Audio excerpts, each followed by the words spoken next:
বাংলা 1344 থেকে 45 সালের কথা। বৈশাখ মাস, রাত 9টার বেশি হবে। বাংলাদেশের বরিশাল জেলার ঝালরকাঠির অম্বিকা পাল নাম করা একজন ব্যবসায়ী ছিলেন। তার আড়তে একদিন হঠাৎই আগুন লাগে। প্রবল হাওয়া, আগুনের শিখা দাও দাও করে জ্বলছে। ভিতরে ঢুকে আগুন নেভাবার প্রশ্নই নেই, কারণ যে কোনো মুহূর্তের মধ্যে পুরো পালপাড়া পুড়ে ছাই হয়ে যাবে। এই বিধ্বংসী আগুনের লেলিহান শিখা নেভাতে পারে এমন সাধ্য কার আছে? আতঙ্কে সবাই বাচ্চা কাচ্চা নিয়ে প্রাণ ভয়ে এদিক ওদিক ছুটে চলেছে বাঁচার জন্য। কাতর কণ্ঠে ডেকে চলেছে বিপদ তারণ শ্রী শ্রী গুরু ভগবানকে, ঠাকুর ঠাকুর ঠাকুর তুমি আসো, আমাদের এই দুর্গতি থেকে রক্ষা করো। হঠাৎই বাতাস ঘুরে বিপরীত দিকে বইতে শুরু করলো। বিপরীত দিকে কোনো বসতি নেই, ফাঁকা মাঠ। আস্তে আস্তে আগুন আপনা থেকেই নিভে গেল। কি করে নিভে গেল এই আগুন? সবাই হতভম্ব। এত বড় অগ্নিকাণ্ড, আড়তের খুব একটা ক্ষতিও হয়নি। লাগোয়া পালপট্টির গায়ে একটা আঁচ পর্যন্ত লাগেনি। একেই বলে রাখে কৃষ্ণ মারে কে। পরে শোনা যায় গুরুদেব কাছেই একটা ধর্মসভাতে ছিলেন। ওখানে শিষ্যদের বললেন ওনার গায়ে জলের ছিটে দিতে, ওনার শরীরটা কি চলে যাচ্ছে। আমরা তখন বুঝতে পারি কে অগ্নিকাণ্ডের নিরাময়, বিপদ তারণ দয়াময় শ্রী শ্রী গুরু ভগবান। এইভাবে একের পর এক তার শিষ্য ভক্তকে রক্ষা করে চলেছে। শ্রী শ্রী গুরুদেবের ওই লীলা আগেও যেমন ঘটেছে, এখনো একইভাবে নীরবে ঘটে চলেছে।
ধর্মই মানুষকে রক্ষা করে। জীব সেবাই ধর্মের প্রধান অঙ্গ। ধর্মের সুপথ সব লোকেরাই সেই পথ চিনতে পারে। কুলোকের নিকট সুপথ ও কুপথ হইয়া দাঁড়ায়। ধর্মের দান সেগুলি সঙ্গ, অর্থাৎ সত্য সেবা নীতি ধর্ম জীবনের চারিকর্ম। সত্য প্রেম পবিত্রতা ইহাই মানুষের কর্তব্য কর্ম।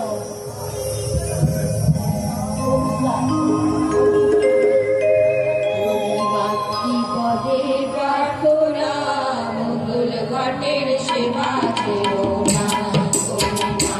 পদে প্রার্থনা মঙ্গল ঘটের সেবা চেও না।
বসতবাটির নিকট সোনাউটা গ্রামে বাস করেন শ্রী কৈলাস রায়।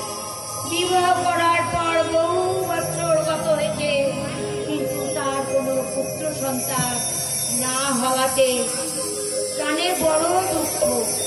কৈলাস রায়ের এই মনোকষ্টের কথা রসরাজ রায় ও অন্যান্য ভক্তরা শ্রী ঠাকুরের নিকট নিবেদন করেন। ভক্ত রীনা ঠাকুর কি ভক্তে প্রাণের আকুল প্রার্থনা সারা না দিয়ে থাকতে পারেন?